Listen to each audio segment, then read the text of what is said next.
राधा स्वामी दयाल की दया, राधा स्वामी सहाय, राधा स्वामी। प्यारी साध संगत जियो,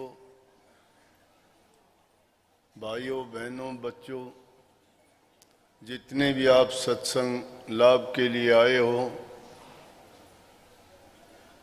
शांति से बैठ के सत्संग लाभ उठाएं। जैसा कि आपको पता ही है और पहले आपको सूचित भी कर दिया था हाँसी के सत्संग में कि अब 15-20 दिन के बाद हिसार का ही सत्संग होगा। लेकिन इसके बीच में बाहर का दौरा था, जहाँ अपने 4 आश्रम बने हुए हैं। पहला आश्रम धुलाबाड़ी नेपाल में है, दूसरा सिक्किम में पड़ता है जोरथांग में, तीसरा सिक्किम की राजधानी गंगटोक में और चौथा सिलीगुड़ी में। चारों आश्रमों में किसी में 1 दिन, किसी में 2 दिन, किसी में 3 दिन लगा के आप लोगों ने सत्संग YouTube पे लाइव देखे होंगे। 10 दिन रहे थे, 10 दिन लगातार सत्संग हुए और वहाँ की संगत भी अब तो काफ़ी है, क्योंकि वहाँ इसलिए रोज़ाना सत्संग करना पड़ा कि वो इतनी दूर से हर सत्संग में नहीं पहुँच सकते, लाभ नहीं उठा सकते। कुछ लोग तो कुछ अपने सेहत के कारण, उम्र के कारण या कोई और मजबूरी के कारण नहीं आ सकते। हालांकि उनका मन बहुत चाहता है कि हम यहाँ आके इन आश्रमों को देखें, व्यवस्था को देखें, क्योंकि आज जो हम यहाँ भी बैठे हुए हैं, ये हर जगह सब लोग लाइव देखते हैं। कितनी संगत बैठी है, कैसे शब्द वाणी होती है, किस प्रकार से प्रसाद वितरण होता है, किस तरह से आप लोग बैठ के सत्संग का लाभ उठाते हो और देख के हैरान भी होते हैं। और हमें सुन के बड़ी खुशी भी होती है कि इस तरह का अनुशासन, इस तरह का प्यार और इस तरह की सेवा की जब प्रशंसा करते हैं तो हमें वो सबसे बड़ा पारितोषिक मिलता है, इनाम मिलता है। हमें खुशी होती है ये जान के कि हमने कुछ सीखा है। आज दुनिया में नहीं देखते, अशांति है, प्रेम नहीं है। दुनिया के पदार्थों के पीछे भाग दौड़ भी बहुत है। लोगों के पास सारी चीज़ें पर्याप्त मात्रा में हैं, खान पान की कमी नहीं, धन दौलत की कमी नहीं, वस्त्र घर मकान की कमी नहीं, लेकिन कमी है तो एक प्यार और शांति की। आज विश्व में शांति की जरूरत है और वो शांति किसी से भी पूछ के देखोगे, वस्तुओं की कमी नहीं है, लेकिन कहते हैं कि मन अशांत रहता है। मन अशांति का कारण क्या है? मन अशांत इसलिए रहता है कि हमने उस अमीर रस की जो वर्णन किया कबीर साहब ने, दूसरे महापुरुषों ने, संतों ने, कि उसके लेने से आदमी अमर हो जाता है और उसका नाम दिया हरि रस, नाम रस, अमल, निज नाम का बोल दिया, अमृत नाम, अमर नाम, अजर नाम। उस नाम को प्राप्त करने के आदमी जब उसकी कमाई करता है तो मन में शांति आ जाती है। लेकिन हम कहने से, देखा देखी से ये नहीं है कि उनको लाभ नहीं मिलता, मिलता है लाभ, लेकिन पूर्ण लाभ कब होगा? जब हम पूर्ण रूप से उस चीज को समझने का प्रयास करेंगे। जब तक समझ हमें आती नहीं है तब तक परेशानी दूर नहीं हो सकती। और उसके लिए शुरुआत कहाँ से होगी? घर से ही होगी, परिवार से होगी। घरों में जब आप सीखते हो, वहाँ से आपको जो प्राथमिक शिक्षा, आचरण, व्यवहार, संस्कार मिलते हैं, वही आप बाहर जाके समाज में और अपने जीवन में करते हो। जिसको जैसी शिक्षा परिवार से मिल जाती है, माँ बाप से मिल जाती है, चाहे वो उसके बाद विद्यालय में जाता है, चाहे वो आध्यात्मिक शिक्षा के लिए गुरु के पास जाता है, या चाहे वो किसी व्यवसाय कारोबार में उतरता है, वो चीज उसके जीवन के हर पहलू में काम आती है। संयम, अनुशासन सबसे पहली जरूरत की चीजें हैं।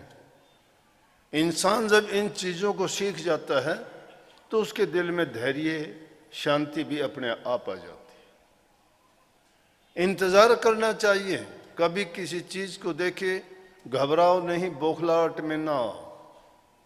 प्रकृति अपने हिसाब से चलती है, लेकिन हम अपने उतावलेपन के कारण अगर प्रकृति के विरुद्ध काम करेंगे, या हालात के विरुद्ध भी वही हालत है, हालात के विरुद्ध काम करना शुरू कर देंगे तो हमें दुख और कष्ट ही होगा। तो शांति कैसे मिलेगी? शांति मिलेगी उस नाम में यकीन करने से। अब दुख क्यों होता है? यकीन नहीं करते, विश्वास नहीं है, इसलिए वो नाम कहां से मिलेगा? गुरु से मिलेगा। गुरु कौन? गुरु तत्ववेता हो, त्रिगुण रहित हो, गुरु की भक्ति जिसने की हो, जिसने अपने जीवन में तप, त्याग और साधना की हो। जिस गुरु के पास ये चीजें नहीं है ना, वो गुरु किसी को त्याग नहीं सकता, क्योंकि उसने खुद जब चीजें ये देखी नहीं, अपनाई नहीं, वो जानता नहीं त्याग क्या है, वो नहीं जानता साधना क्या होती है। सीधी किसी को अपॉइंटमेंट दे के बैठा दिया तो वो क्या जानेगा? अनुभव की जरूरत पड़ती है हर चीज में। और ये तो ऐसा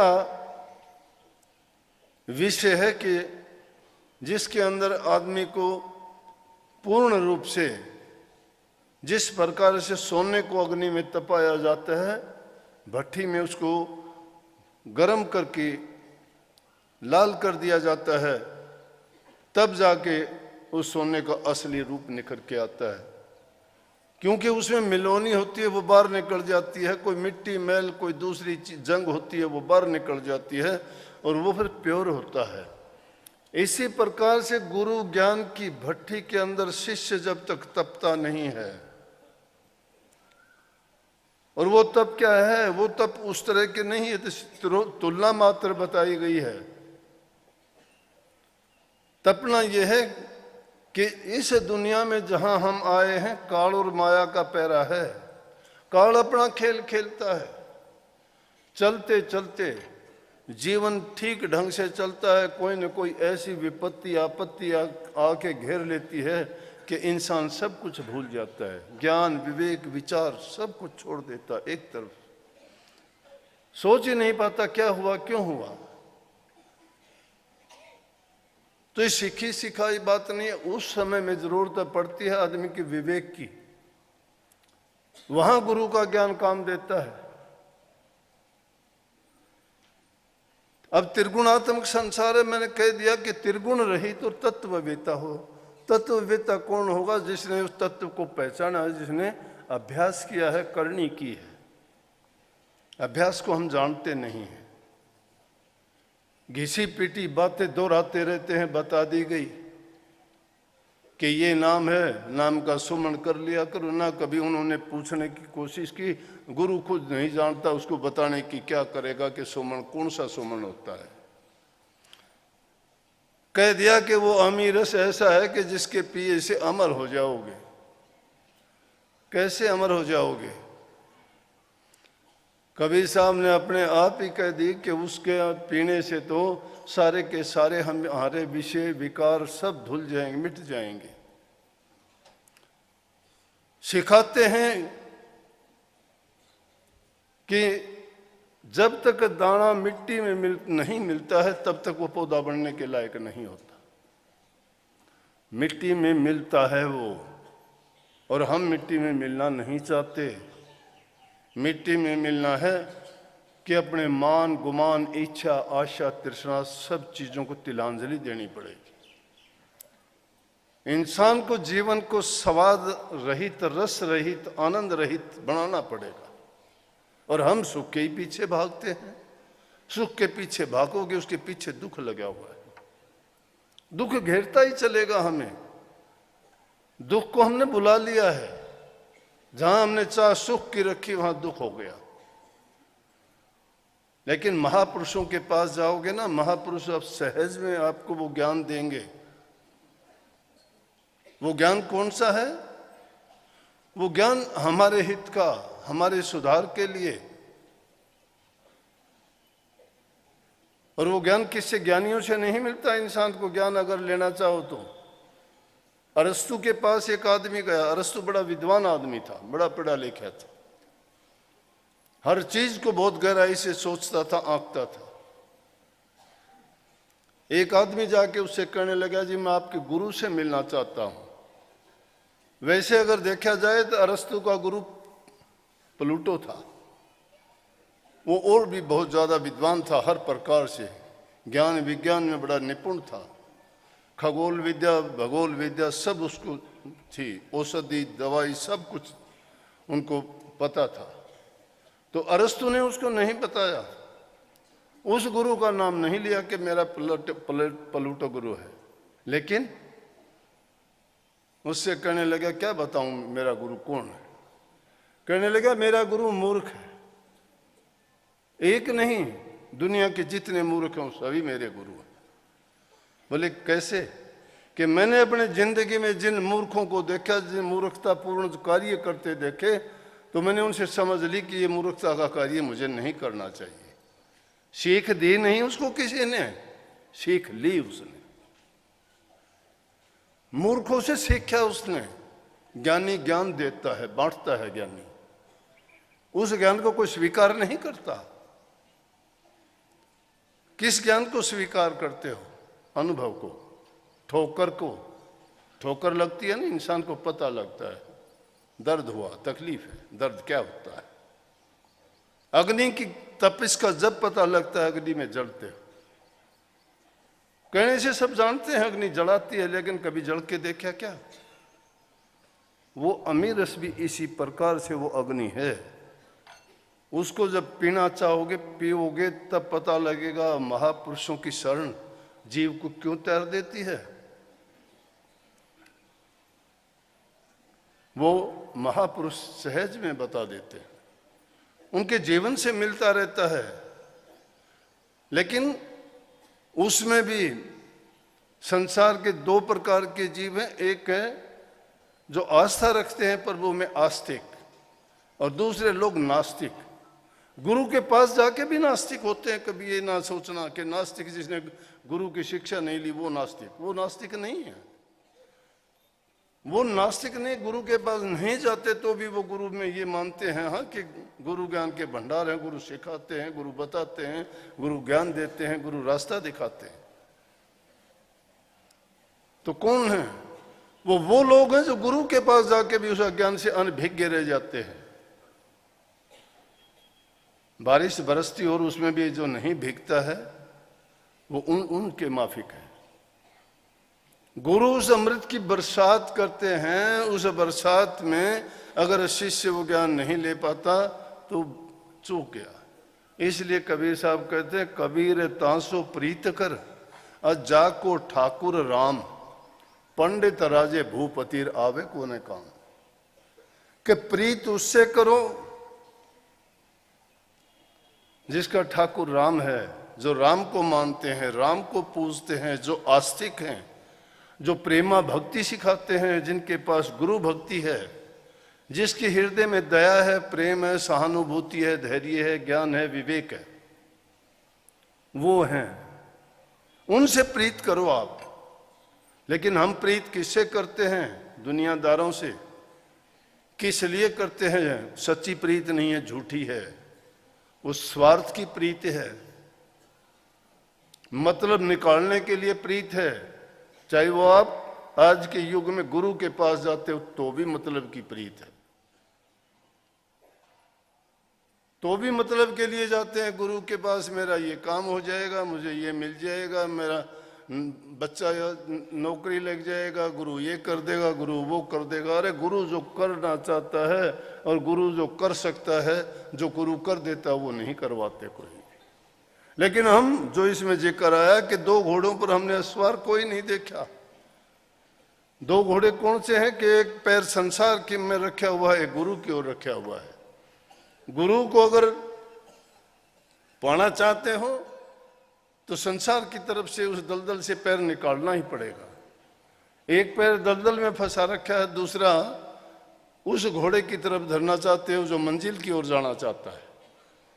लेकिन दोनों साथ साथ नहीं चलते, दोनों विरोधी रास्ते हैं उनके। इसलिए अपने मन को एक तरफ लगाओ,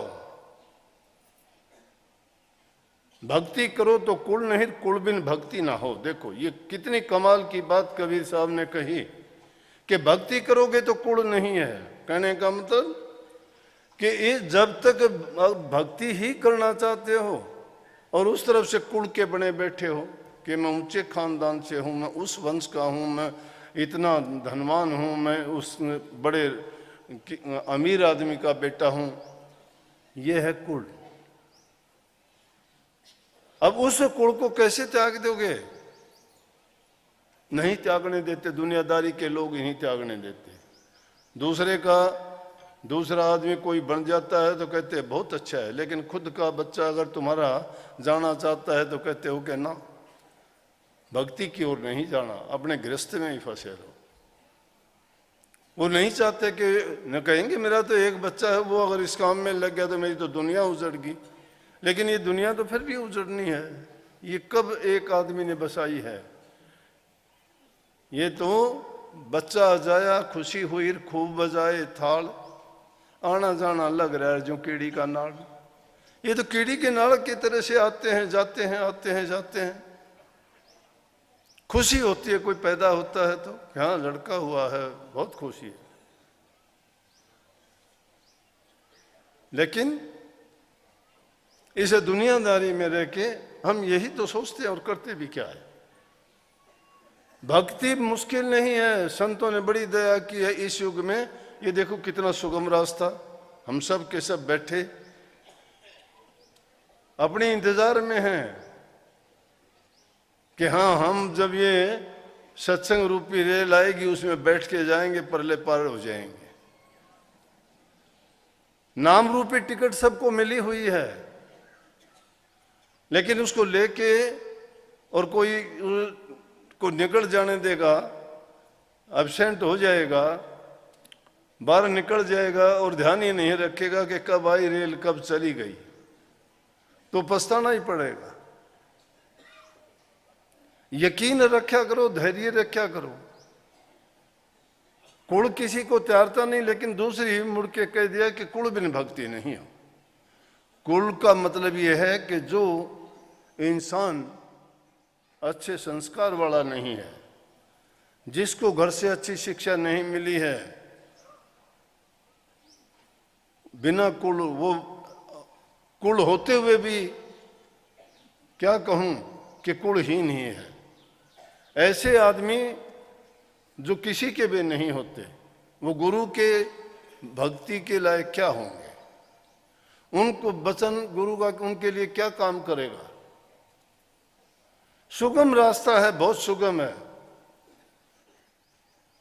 और उसके लिए सीधी सी बात कि आदमी बुराइयां ना रखे अपने दिल में, पवित्र हृदय बन जाए, अच्छे काम करे, अपनी कमाई पर नियत रखे, सेवा और प्रेम करे, दिल में दया रखे।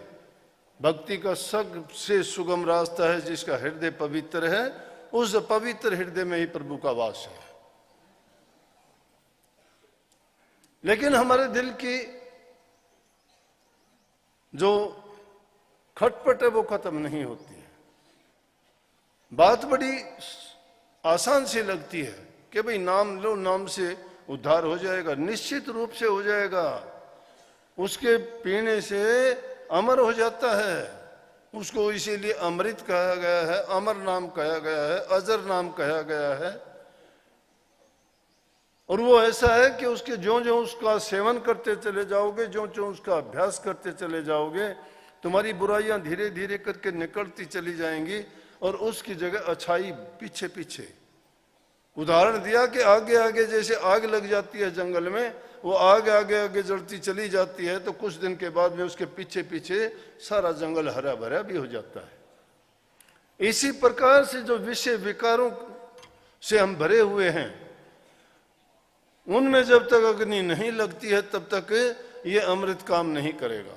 लेकिन इस नाम का जो जो हम अभ्यास करेंगे, इसका सुमरण करेंगे, गुरु के बताए अनुसार ध्यान करेंगे, तो धीरे धीरे करके हमारे जो मन के विषय हैं वो खत्म हो जाएंगे। विषय एक नहीं है।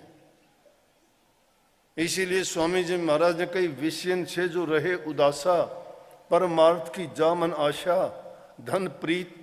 धन संतान प्रीत न जाके, और खोजत फिरत साध गुरु जाके।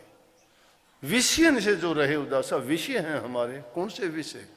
विषय विकार को ही ना मानिए। विषय जो भी हम भोग करते हैं वही विषय है। खान पान भी विषय है, बोलचाल भी विषय है, सोना उठना बैठना भी विषय है। जिस चीज का हम रस और आनंद में पड़ जाते हैं वो सब विषय भोग हैं। किसी को खाने का, किसी को नशे का, किसी को निंदा का, किसी को चुगली का, ये विषय है, ये विकार है, ये बुराइयां हैं, ये वो पाप कर्म है जो इंसान को डबोते हैं, गिरा देते हैं।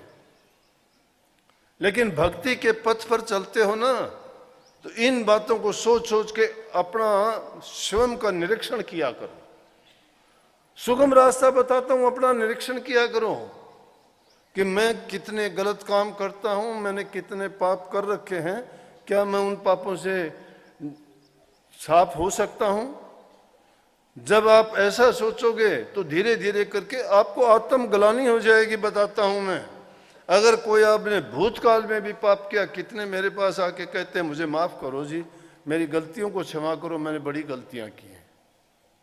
मैं भी गृहस्थी हूं आप जैसा, मैं जानता हूं क्या दुख है, मैं समझ जाता हूं क्या कहना चाहते हैं। मैं पूछता नहीं, मैं कहता हूं कोई बात नहीं, बेटी ताएं बिसार देर आगे की सुध ले। जो इंसान ये स्वीकार कर लेता है कि मैंने ये गलतियां की हैं, मुझे माफ करो, वो तौबा करना चाहता है, वो पवित्र बनना चाहता है, वो उन विषय विकारों को छोड़ देना चाहता है। और इस प्रकार से जो अपने दिल के मैल को धो डालता है वो पवित्र है। उसने उस नाम की कमाई करनी है। और जो अपने विषय विकारों को भी दबाता रहता है, छिपाता रहता है, और उसको छिपा के भी बाहर से दिखावा अच्छे का करता है, सच्चे का करता है, पवित्रता का करता है, भक्ति की डींग मारता है, ये नहीं सोचता कि मेरे हृदय में कितना पाप भरा हुआ है। जब तक वो हृदय पवित्र नहीं है और ये अवगुण भरे पड़े हैं, तब मैं कहता हूं भक्ति के आप नजदीक भी नहीं हो। ये बोलना चलना पढ़ना गाना बजाना भी ये भी विषय है, ये भी सब विषय है। किसी को अपनी बढ़ाई सुनना भी विषय है, किसी की बढ़ाई करते हो खुश होता है, वो विषय भोग है, वो भी उस विषय का सेवन करता है, उपयोग करता है, उपभोग करता है। तो इन चीजों के उपभोक्ता जब हम हैं तो कैसे पवित्र हो जाएंगे? तरीका है, उस नाम का सुमन एकाग्रचित होकर किया करो। अभी एक छोटी लड़की थी, नाम लिया होगा, छोटी, होगी, नाम लेने लायक तो थी वो, आके रोने लगी कि मैं जब नाम का सुमन करती हूँ पता नहीं मेरे तो सुमन की तरफ से मन हट जाता है और ही कुछ बात आती है। जब ऐसी बात होती है, कितनी बहुत अच्छी बात है, जब आप सुमन पे, वो अकेली नहीं, आपको भी सबको यही होती है, हमें भी होती है। जब सुमन पे बैठते हैं ध्यान करने के लिए तो और ही चीज आनी शुरू हो जाती है दिमाग में, क्योंकि शैतान बैठा हुआ है दरवाजे पर। वो शैतान अपनी शैतानी दिखाता है, मन को घुमा देता है, विचलित करता है हमें, हमारी आदतें जो बनी हुई हैं उस रास्ते पे फिर ले जाता है। तो वैसे में क्या है कि बार बार उस तरफ से ध्यान को हटाते चले जाओ, बार बार भुला दो उसको। और मैं एक छोटा सा नुक्ता बताया करता हूं कि ध्यान अगर करना चाहते हो सच्चा ध्यान, तो वो अगर तुम्हें 2 सेकंड 5 सेकंड के लिए भी जो इंसान कर लेगा, तो मैं कहता हूं कि बार बार उसको याद करेगा और वो जिंदगी में वो अभ्यास करना सीख जाएगा कि जब भी कभी आप अभ्यास के लिए, ध्यान के लिए बैठते हो, एकदम निश्चिंत होके, सब चीजों का त्याग करके, अपने आसपास को नहीं, अपने आप को भी भूल जाना। ये ना सोचना कि मैं क्यों बैठा हूं, हम तो सोच के बैठते हैं कि ओहो ये टाइम हो गया, थोड़ी देर तो मैं बैठ लूं। थोड़ी देर क्या बैठ लेगा, टाइम की गिनती करने के लिए बैठना तो अभी बैठे हुए हैं, हम सभी बैठे हुए हैं, सबका ध्यान लगा हुआ है। मेरी तरफ ध्यान है, मैं क्या बोलता हूं, क्या देखते हो मेरी तरफ, ये ध्यान ही तो है। वैसे भी दुनियादारी की सब चीजों का ध्यान करते हो, ये है ध्यान। जब तुम ध्यान और अभ्यास में बैठते हो तो दूसरी चीज की ओर ध्यान नहीं होना चाहिए। लेकिन कईयों का मन तो अब भी भागता है, यहां से बैठे बैठे भी घूमता है। कोई काम छोड़ के आए हो, वहां बैठा हुआ मन तुम्हारा कि ओह मैं यहां सत्संग में बैठे हूं, वहां पता नहीं क्या होगा। लेकिन फैसला कर लेते हो कोई नहीं, अब तो आगे तो आगे, अब जो होगा वो देखा जाएगा। इसलिए वो कोई भी करके छोड़ दिया करो सारी चीज को, कि अरे छोड़ इनको, ये चीजों को, ये कुछ नहीं है। जब उनको तुम इस तरह से पीठ दिखा दोगे ना, तो ध्यान करने में कोई आपको ज्यादा कष्ट नहीं उठाना पड़ेगा, दुख नहीं उठाना पड़ेगा। 3 चीज शास्त्रों ने जो कही है ना, बहुत, उन चीजों में सारी चीज आ जाती है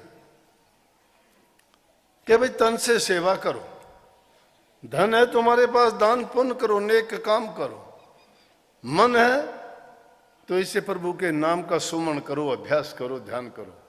संत और नई चीज क्या बताते हैं, अरे उनके पास तो कोई दूसरी चीज ही नहीं है, उन्होंने जिसने अपनी जिंदगी में काम यही संभाला है उसी का ध्यान करते हैं, उनको चीजों की जरूरत ही नहीं है। किसी चीज के पीछे अगर मन को लगा दोगे, इसकी इच्छाएं पूरी कभी नहीं होती हैं। ये तो तृष्णाओं का और वासनाओं का गुलाम है। वासना जब बढ़ जाती है ना, तो उनके पीछे भागता ही रहता है, कभी भरती नहीं है। आदत पड़ने के बाद उसको चाहे उससे कोई वो नहीं। एक आदमी को किसी को धन इकट्ठा करने की जरूरत पड़ गई, कभी विचार किया करो, जब किसी के इनकम टैक्स के इनके छापे पड़ते हैं ना, तो उनके घरों से कितने कितने नोट निकलते हैं, टीवी में देखे होंगे ना। बताओ उन नोटों का क्या करके खाते हैं, ना उनकी सब्जी बनती, ना रोटी बनती, ना कोई और चीज बनती, उनको ठूस ठूस के क्यों रखते हैं। वो काम नहीं आए ना, काम आए उसको दुख देने का। उनको दुख देने का काम आया कि नहीं, उनको जेल हुई, सजा हुई, बदनामी हुई, किसने करवाई, किसने करवाई, धन ने करवाई। जिस धन के लिए भागे फिरते हो, चोरी करते हो, झूठ बोलते हो, पाप कर्म करते हो, गलत रास्ते से उसका संचय करते हो, और वो फिर तुम्हें क्या सुख देता है, दुख दिया उसने। उनसे बच जाओगे, चोर ले जाएगा तो भी दुख, कि हाय मन तो जोड़े थे, चोर ले गया। अगर चोर का हाथ नहीं लगा तो बीमारी रोग ऐसी लग जाएगी, डॉक्टर ले जाएंगे सारा। मरे हुए के भी सांस नहीं आते तो भी आपको वो लगा के और लेटा देंगे बिस्तर पर, 5-10 दिन में भी रख लेंगे, क्योंकि वो पैसे पूरे होने हैं। इसलिए वो गलत तरीके से कमा के, देखो हमने गलत आदत बनाई, चोरी उसने सिखाई, झूठ उसने सिखाई, कपट उसने दिल में भर दिया, पाप से दबा दिया हमें, लेकिन समझ नहीं आई हमें। फिर भी छूटते ही फिर वही काम शुरू कर दिया, और फिर कहते हैं बोला पानी की खेती तो मारोड़ी पानी से ही सुधरेगी, फिर वही काम,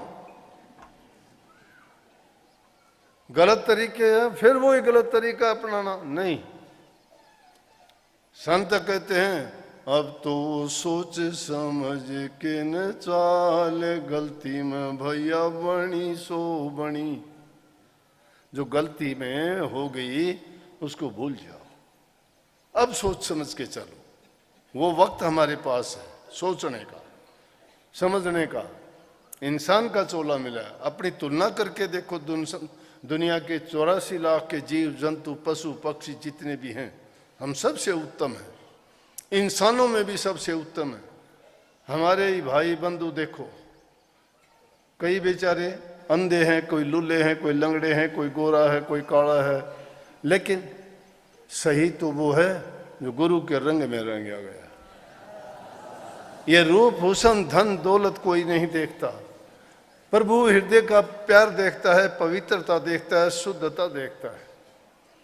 और वो शुद्धता ना तीर्थों में मिलेगी, ना व्रतों में मिलेगी, ना आरती उतारने में मिलेगी, ना धूप दीप बत्ती जलाने में मिलेगी। वो आपको मिलेगी नाम की भक्ति करने से। नाम की भक्ति की जुगती सतगुरु से मिलती है, और सतगुरु उसका बखान बड़े सहज में करते हैं उसको। इसीलिए हमारे राधा सोममत में स्वामी जी महाराज ने कही ना कि उसको 8 वर्ष का बच्चा भी 60 वर्ष का बूढ़ा भी आराम से उसको अपना सकता है, कर सकता है। कभी ना सोचो कि मेरे से नहीं हो सकता, हर इंसान वो काम कर सकता है। सुखी होना चाहते हो, अपने सोच से, अपने विचार से और अपने कर्मों से दुखी होते हो।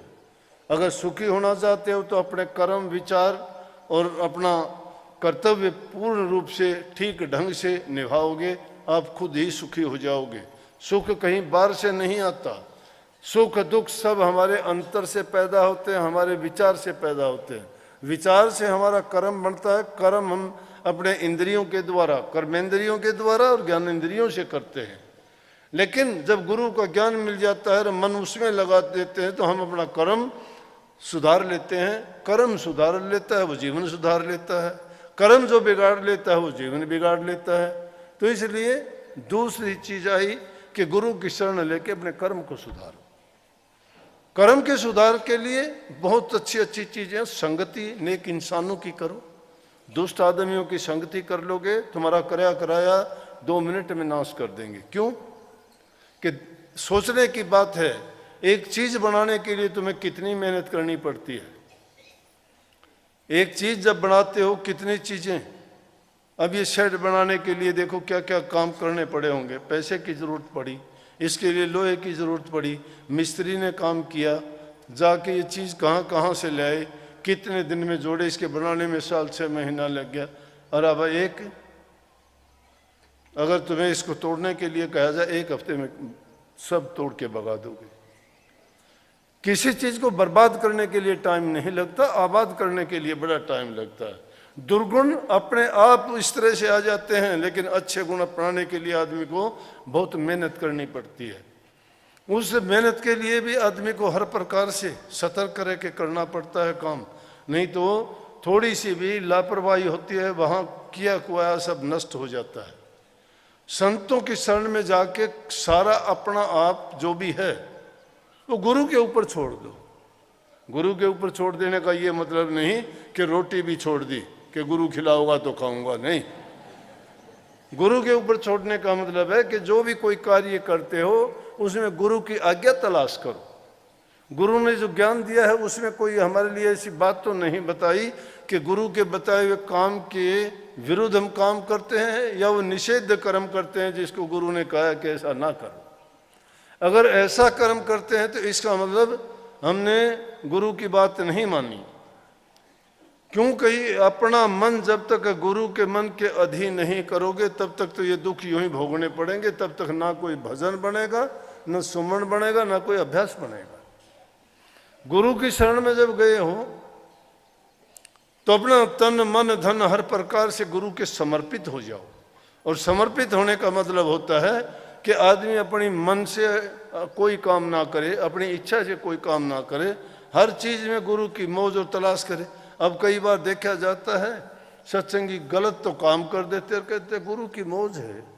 अरे गुरु की मौज कहाँ हुई दोस्ती, ये मौज तेरी है, तू करता खुद है, नाम गुरु का लगाता है, गुरु कहता है कि गलत कर कोई, बोला ना गुरु की मौज है ये। गुरु की मौज अगर होती तो गुरु तुझे स्पष्ट कहता। या कई आके कहते हैं कि जी सपने में आप आए थे और आपने कई टकराते हैं से, आपने मुझे ये कार वो कहा, मैं बोला मैं ये बैठा, मैंने तो कहा नहीं, सुपनालन कहा तो मान ले उसका कौन था, मैं था भी नहीं। ये बात है, ये बहानेबाजी क्यों लगाते हो? साक्षात जो तुम्हारे सामने बैठा है और वो तुम्हें बात बताता है उसको तो इग्नोर करते हो, उसकी ओर तो ध्यान ही नहीं करते। उससे तो खुद ही आप चतुर बन जाते हो कि मैं बहुत बुद्धिमान हूँ, इसको कहाँ पता है, ये तो यूं ही बस कह देता है, लेकिन असली बात तो मैं जानता हूँ ना। यहाँ जब आता है तो जीव में अहंकार आ जाता है। अहंकार इंसान को गिरा देता है।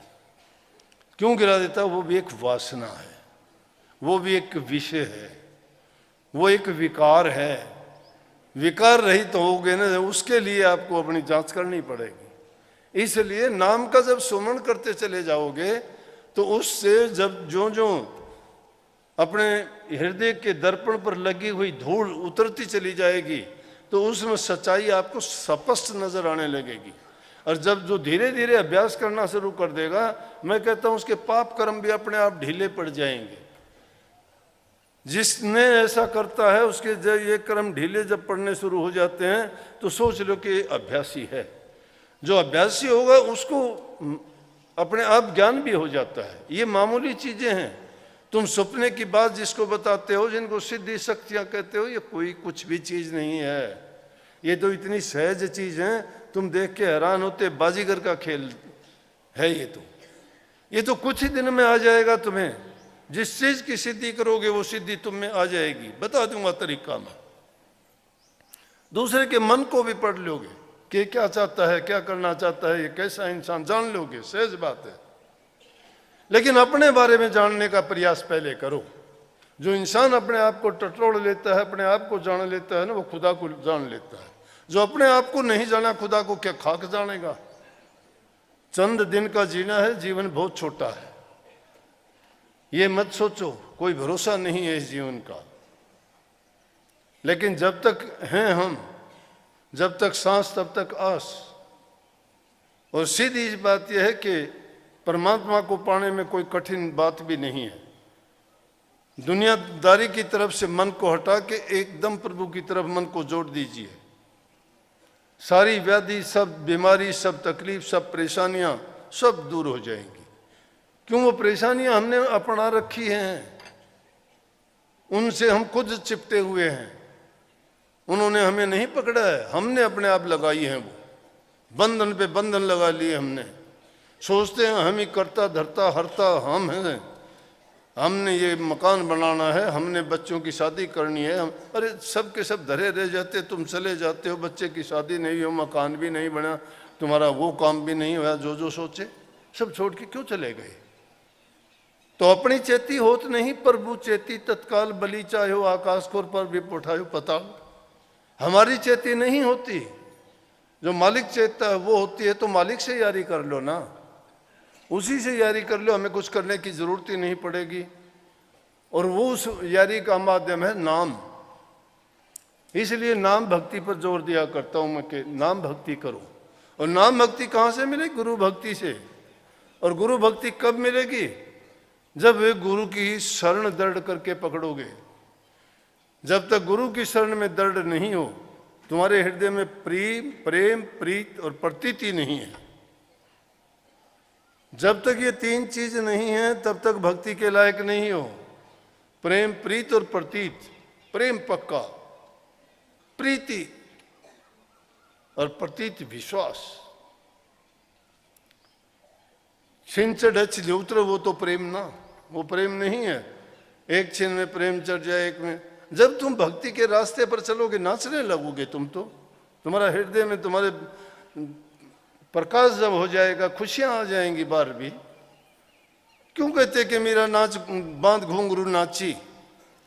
अरे जब अंदर में तुम्हारा मन नाचेगा, तुम्हारी रूह नाचेगी, तो शरीर भी नाच शुरू कर देगा। अकेली वो नहीं नाचती। जब मीरा ने उस हरि रस को, उस आनंद को जब अंदर में प्राप्त किया, जब रूह उसकी ऊपर गई, वो आनंदित हो गई सब विषय से अलग होके, और वो खुशी मिली, तो उसकी रूह ने नाचना शुरू कर दिया। इस अंधे घर में प्रकाश हो गया, रोशनी हो गई, खुशियां हो गई। और जब अंदर से नाचती है तो घुंघरू बांध के बाहर भी नाचने लगी। लोक लाज दुनिया की सब भूल गई। किस लिए भूल गई?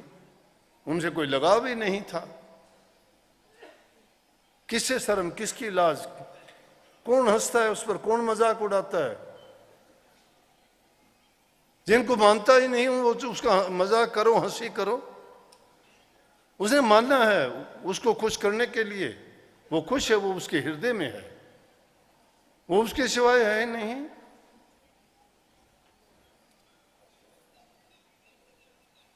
प्रेम जगाओ हृदय में।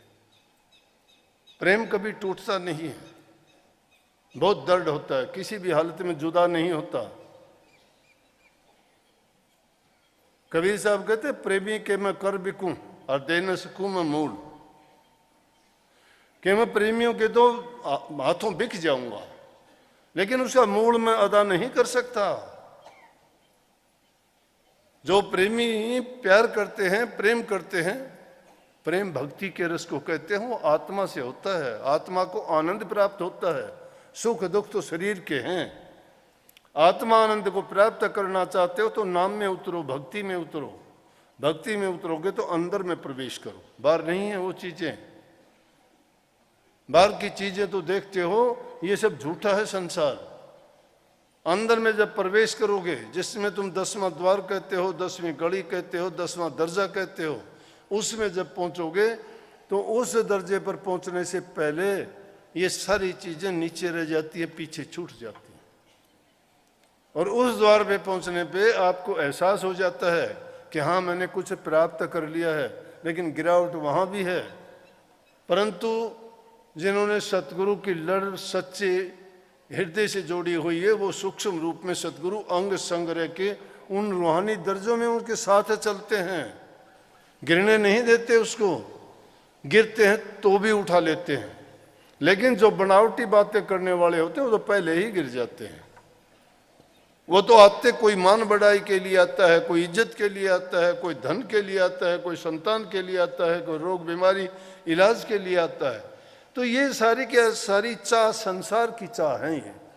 और संसारी चाहों के लिए जो गुरु के पास जाता है तो वो समझो कि भक्ति कहाँ से प्राप्त करेगा। उसकी तो ये दौड़ ही नहीं है। वो चाहता है उन चीज़ों के लिए, वो मिली तो वो बड़ा खुश है, उसके लिए सारी चीज़ें अच्छी हैं। फिर तो अल्लाह, खुदा, गुरु, नाम सब कुछ अच्छे और सच्चे हैं। और जब उसकी इच्छा पूर्ति नहीं होती है तो देख लिया, कोई गुरु नहीं, कोई धर्म नहीं, कोई कर्म नहीं, कोई परमात्मा नहीं। संसारी चाह रख के जो लोग आते हैं, लेकिन ऐसे जो चाह रखने के लिए जाते हैं उनको परमात्मा देता भी नहीं है। क्यों? उनको पता है कि ये कपट के साथ आता है। परमात्मा अपनी तरफ से तो पूरी कोशिश करता है कि मैं कपटी को भी नहीं बिछड़ने दूं, उनको भी मैं सही रास्ते पे लगाऊं। लेकिन जो अति लालची होते हैं, स्वार्थी होते हैं, और जो आदमी कहीं के भी नहीं होते, वो नहीं लग सकते उस रास्ते पे। कही है कि जो कोई भक्ति करे कपट से, वा को भी अपनाऊं, श्याम दाम दंड भेद से सीधे मार्ग लाऊं, नकल से तो असल बनी। कि अगर कोई नकली भी होके अगर भक्ति करना चाहता है तो भी मैं उसको असली बना के रास्ते पे ले आऊं। अब ये कपट की भक्ति थी, इसीलिए तो गिरावट हो जाती है। जो सच्चे बन के, ये गुरु अगर सच्चे होते और ये भोले जीव उनके पीछे लगते हैं, उनको कहाँ से देते? जिन्होंने करनी की उन्होंने तो बहुत से जीवों को त्याग दिया। और जो निकम्मे थे वो खुद तो डूबे, औरों को भी ले डूबे। औरों को क्यों ले डूबे? कि उनको तो कहते रहे कि मैं तेरा ये करूँगा वो करूँगा, करेगा कहाँ से? वो तो खुद ही दिवाला निकाले हुए है, उसके पास वो तो खुद ही कर्जदार है, वो कर्जदार है इस काल का, वो काल का कर्जदार खुद है, तो दूसरे को क्या मालूमाल कर देगा। गुरु के पास तो भक्ति का खजाना भरा होता है, वो जिसको चाहे उसको दे दें। एक दृष्टि में वो तो सीख से तीर बना दें, अरंड से चंदन बना दें, तिल से ताड़ बना दें, राई से पर्वत बना लें, वो दो काग से हंस बना दें। क्यों गाते हो कि गुरु मेहर करे तो कागों से हंस बना दे। गुरु अकेला मेहर करे कि मेहर के काबिल शिष्य हो जाए तो बना देगा। शिष्य अगर होना चाहता है तो बना देगा, उसमें कोई शक नहीं है। लेकिन गुरु तो उसके पीछे भागता है, मैं इसको हंस बनाऊं, काग उडारी ले लेके भागता है। वो विषय विकारों की चोंच मारता है, जाके ठूंग मारता है। अरे भक्तों की तो अजीब निराली बात है। शेख फरीद को बता दिया किसी ने कि परमात्मा से मिलना चाहता है, बोले हाँ, इसीलिए तो मैंने 36 वर्ष बर्बाद कर दिए जंगलों में घूम के। मेरी माँ ने मेरे से बहुत कठोर तप करवाया, मैं भूखा प्यासा रहा, मैंने कोई खान पान किसी चीज़ का आनंद रस भोग नहीं लिया। मैं पाना चाहता हूँ उस परमात्मा को, देखना चाहता हूँ कि जिसने इतनी सुंदर रचना की है, कितनी प्रकार के जीव जंतु सृष्टि रची है, मैं उसको पाना चाहता हूँ, देखना चाहता हूँ कैसा है। किसी मूर्ख ने मजाक कर दिया, बोला कि ऐसे थोड़ा मिलेगा, पाना चाहता है तो पैर बांध ले और कुएं में उल्टा लटक जा, मिल जाएगा। पैर बांध ले उल्टा मिट जाएगा। उसने मजाक किया है, वो सत्य मानता है, क्योंकि उसका हृदय शुद्ध और पवित्र है। तो उसका बिगाड़ दिया कुछ? जब उसने पैर बांध दिया, कोवे ठोंग मारते हैं उसको, चांच मारते हैं, दर्द होता है, उस दर्द को बर्दाश्त करता है। हम थोड़ा बहुत दर्द बर्दाश्त कर लेंगे क्या? इतनी सुगम भक्ति मिलेगी किसी को? इसीलिए कहीं गाया भी है उसमें, कुएं बीच फरीद ने एक मीठी बोली भाषा, तुम कागा चुन चुन खा लियो मेरे हाडा पर का मासा, दो नेत्र मत ना फोड़िए मन हरि मिलन की आशा, जिन करी तपस्या घोर है जो होया आश्रय हर के। होया आश्रय हर के, कठोर तपस्या की है जिसने, उसने की मजाक किया, पैर बांध के कुएं में उल्टा ही लटक गया। ये ले भाई, काग आते हैं, चोंच मारते हैं, कहता है कि अरे काग शरीर को खा ले, कोई बात नहीं है, आंख ना फोड़ देना मेरी।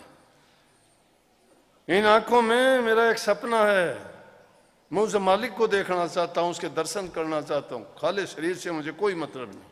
अरे हम तो शरीर को पोसते हैं, नहाते धोते हो, श्रृंगार करते हो, खाते पीते हो, देखते हो ये ना हो जाए वो ना हो जाए, छोटी सी बात, लेकिन कभी अपने हृदय को भी सजाने का प्रयास करते हो क्या? हृदय सजाया जाएगा प्रभु के नाम से, उस विश्वास से, उस यकीन से। गुरु तुम्हें बार बार कहता है, उसने तो एक मूर्ख के कहने से वो काम कर दिया। फरीद ने तो एक मूर्ख के ताना मारने से, उसके साथ मजाक करने से सत्यता की ओर चल दिया कि हाँ मैं देखूंगा। और आपको गुरु सत्य रास्ता बता के कहता है, मजाक नहीं, ठोक के कहता है कि तुम ऐसे करो तुम्हें दर्शन होंगे। तो क्या विश्वास करते हो आप लोग? कहां विश्वास करते हो? अगर ऐसा विश्वास तुम करके दिखा दो तो मैं कहता हूं टाइम ही नहीं लगेगा, सारी दुनिया पार उतर जाएगी। विश्वास से सब कुछ टिका हुआ है। श्रद्धा दृढ़ होनी चाहिए। जो काम करते हो घबराओ नहीं, निंदा भी होगी, बुराई भी होगी, सब प्रकार के लोग हैं दुनिया में। तुम तुम्हारे बारे में अच्छे जानते हो तुम कैसे हो। हस्ती चढ़िए ज्ञान कर सहज गलिकता राज, स्वान रूप संसार भूखण दे झकमार। तुम अगर अच्छे और सच्चे हो तो ये भक्ति हाथी की सवारी है। भौंकने वाले कुत्ते की तरह होते हैं, भौंकते हैं वो। हाथी के ऊपर जो सवार होकर चलता है उसको पता है कि भौंक तो लेंगे लेकिन तेरे तक नहीं पहुंच सकते ये। जब ज्ञान रूपी हाथी पर सवार हो गए हो तो इस दुनिया को उस रूप में जानो। ये ऐसे भौंकने वाले, निंदा करने वाले, बुराई करने वाले, जो पैर खींचने वाले हैं, उनके बस की बात नहीं है। तुम अगर सच्चाई की ओर चलते हो, सच्चाई के आगे झूठ कभी ठहरी है क्या? भक्ति में बड़ी शक्ति है, भक्ति में ताकत है। और भक्ति हासिल करने के लिए पहले अपने आप को उसी प्रकार से उसी यकीन के साथ काम करना पड़ेगा। सच्चे बन के जो चलते हैं, तो जिन्होंने, प्रभु तो कहता है कि अगर झूठ से भी तुम बनोगे तो भी मैं नकल से तुम्हें असली बना दूंगा। बनाए हैं मैंने। ये विषय लंबा ना चले इसलिए मैं किसी कहानी की ओर ना जाके बस थोड़े में ये बात बताना चाहता हूं कि डिगो नहीं, एकदम पक्के बन के रहो। जिंदगी में ऐसी चीजें जब सही रास्ते पे चलोगे विचलित करने के लिए, तुम्हारे घर वाले ही विचलित कर देंगे, बता दूं आपको। अपना अपना स्वार्थ लेके, लालच लेके चिपे हुए घर वाले कौन है, कौन साथी है बताओ? कोई साथ जाएगा? शमशान घाट तक साथ जाएंगे तमाशगीर की तरह से, 2 दिन आंसू बहाएंगे। मैं हो, कोई भी हो, कितना महान कितना बड़ा हो, 10 दिन के बाद कोई नहीं पूछता कौन था। कौन पूछेगा? तुम्हारे कर्म पूछेंगे। किसको पूछेंगे? तुम्हें पूछेंगे। इसलिए अपना कर्म बनाओ। दूसरों के लिए ये तुम जो पाप कमाते हो उसको छोड़िए। जिनको तुम अपना मानते हो ना, वक्त आने पे वो बता देंगे आपकी औकात के कौन तुम्हारा है कौन तुम्हारा नहीं है। सब साथ छोड़ जाते हैं। इसलिए गुरु साथ नहीं छोड़ता है, बताओ। गुरु साथ रहता है, दुख में भी, दर्द में भी, पीड़ा में भी, जिंदा भी, मुर्दा भी। गुरु साथ नहीं छोड़ता, क्योंकि गुरु नाम ज्ञान का है रे। वो ज्ञान तुम्हारे हृदय में है, वो साथ कभी नहीं छोड़ेगा, हमेशा साथ रहेगा। अज्ञानी लोग मरा करते हैं, ज्ञानी कभी नहीं मरते, क्योंकि उनको ज्ञान है। शरीर तो मरते जीते मिट्टी के हैं, 5 तत्व का है ये पुतला। खिलौने हैं ये रचे हुए, टूट जाएंगे। लेकिन इन खिलौनों में शक्ति डाली हुई है। ये टूटने पे शक्ति निकल जाती है, शक्ति नहीं रहती। क्यों? शक्ति तो जब ही रहती है ना मुकम्मल हो। ये टूटेगा, बिखरेगा, बिखरने के बाद शक्ति कहाँ रहेगी? इसलिए जब तक वो शक्ति तुम्हारे अंदर है, उस शक्ति का उपयोग कीजिए ना। और वो उपयोग किस काम के लिए करो? अपने जीवन को सुधारने के लिए, बनाने के लिए, उद्धार के लिए, कल्याण के लिए। अपने जीवन का कल्याण इससे बढ़िया क्या हो सकता है? जन्म मरण से छुटकारा मिल जाए। सबसे बड़ी रोग और व्याधि जो इस जीव को लगी हुई है, इस दुनिया में बार बार आना और जाना है। उस आने जाने के फेर से बचने के लिए संतों की शरण में जाके उनकी आज्ञा का पालन करते हुए उन पर पूर्ण यकीन और विश्वास करो। और वो जो बताते हैं उनकी बताने का भी यह है कि सर्वप्रथम इंसान अपने आप सदाचारी बनो, चरित्रवान बनो, ऊंचे ख्यालात और विचार रखो, किसी का बुरा ना करो। क्योंकि अगर बुरा करते हो तुम, फिर चाहे तुम लाख अच्छा भक्ति करते होगे वो खत्म हो जाएगी। जिस प्रकार से एक छोटी सी खट्टी चीज पूरे दूध के, वो जो बर्तन होता है पूरे दूध को बर्बाद कर देती है, थोड़ा सा विष पूरे अमृत को भी विषाक्त कर देता है। इसी प्रकार से मंद विचार अगर हृदय में आते हैं तो भक्ति जो हमें थोड़ी बहुत कमाई है वो खत्म हो जाती है, वो नहीं रहती। भक्ति बहुत ही ऐसी नाजुक चीज है, थोड़ी सी ठेस लगते ही टूट जाएगी। इसीलिए तो लोग क्यों डिग जाते हैं? अरे कोई भी मूर्ख आके कह देगा, कोई भी उल्टी सीधी बात कह देगा जिसका कोई मतलब नहीं, लेना नहीं देना नहीं, क्या का क्या बक देगा। और जो बेचारा सच्चे दिल से लगा हुआ था वो सोचेगा कि बात है तो नहीं, एक ख्याल दे दिया। वो ये नहीं सोचता है कि गुरु तो रात दिन तुझे अच्छी बताता है, वो तो तू कभी सोचता नहीं। और इस मूर्ख ने छोटी सी बात बता दी, उसको लेके तू जो है संदेह करने लग गया, तेरा विश्वास डगमगाएगा, श्रद्धा खत्म होगी तेरी। कहाँ गया तेरा प्यार, कहाँ गई तेरी भक्ति? ये नहीं सोचता। अपने आप को भी हम नहीं समझा पाते हैं, वो समझ भी दूसरे को ही दे दी। दूसरा अकल मारता है हमारी, हम नहीं मारते। हम तो अपने आप को समझा भी नहीं पाते। अपने आप को समझाया करो ना। कोई अगर कहता है उस बात को कभी दिमाग में सोचा भी करो कि ये क्या बोलता है। तुम्हारा हितैषी कोई नहीं है, कभी सोचते हो तुम्हारे हित की बात कोई करने के लिए आएगा? जो आएगा तुम्हारे गिराने की बात करेगा, क्योंकि उसको अपना मतलब निकालना है। इसलिए तुम्हारा प्यारा है, नहीं वो प्यारा नहीं है। इसलिए तुम्हारा मित्र है, इसलिए रिश्तेदार है, इसलिए भाई बंधु है। परंतु हमारा कर्तव्य बनता है, और इसी प्रकार से सब लोग व्यवहार करने लग जाएं तो पूरे विश्व में शांति कायम हो सकती है, सब भाईचारा हो सकता है, किसी इंसान को छोटा बड़ा ना मानो, कोई जाति पाति का जहर ना घोड़ो, कोई धर्म के विषय में छोटा बड़ा ना मानो, किसी गुरु को नीचा ऊंचा ना समझो, माता पिता को परमात्मा के तुल्य समझ के उनकी सेवा करो, बूढ़े बुजुर्ग का उनके वचन की पालना करो, घरों में रहते हुए प्यार शांति रखो, सबके साथ अच्छा बर्ताव करो, व्यवहार करो। जो तुम कर सकते हो किसी जरूरतमंद की, जो भी तन से मन से धन से सेवा कर सकते हो सेवा करो। ये सच्ची भक्ति की शुरुआत है। जो इन चीज़ों में ये परहित के कार्य करता है उसके समान कोई धर्म नहीं है। जो इन चीज़ों का पालन करता है वो सच्चा भक्त है, गुरु भक्त है, और उसकी मुक्ति निश्चित है और उसका जीवन सुखों से भरा हुआ है। ये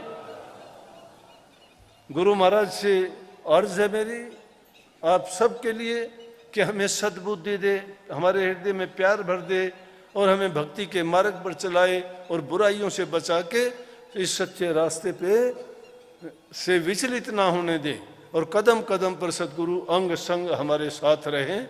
यही हमारी आरजू प्रार्थना और विनय है। सबको बहुत बहुत आशीर्वाद, बहुत बहुत राधा राधा।